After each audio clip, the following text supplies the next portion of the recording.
there's a famous a case several years ago where a child under 5 was in court in removal proceedings.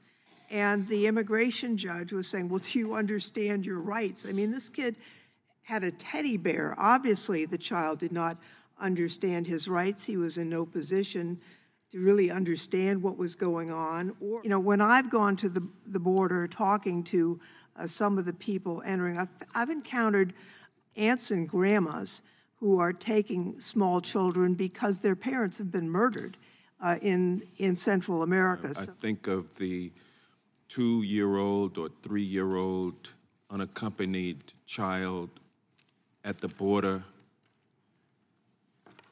teddy bear in one hand, sucking their thumb, just a child.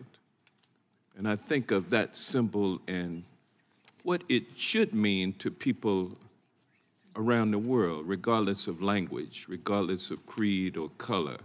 A child traumatized on a journey, put in the hands of a coyote, as my colleague, the chair, just talked about. You know, I wonder, he said, who puts them in the hands of a coyote? But the fact is, they get into the hands of a coyote and they have to make a journey of hundreds of miles to the United States border.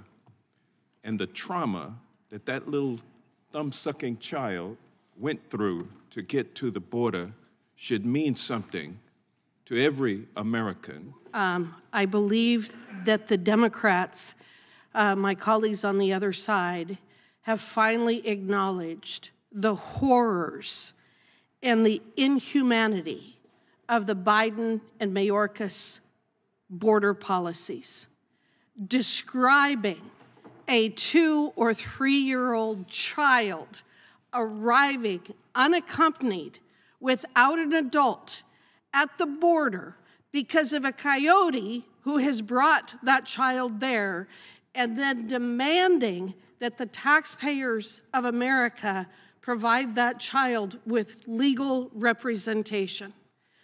I don't know that there could be any epitome of the brokenness of this system than to listen to what we just did for the last 5 minutes of stating that this administration has created policies and implemented policies that has resulted in this dystopian and horrifying situation and is doing nothing to prevent it from happening.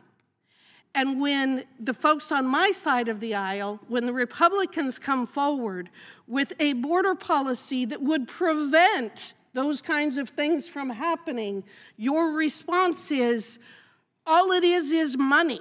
All we need to do is spend more money to provide these abandoned children with legal services. I don't think that there is any better description than what I just heard as to why it is so important that we move forward with this border policy and this border policy and immigration reform package that we have put together. With that, I yield back.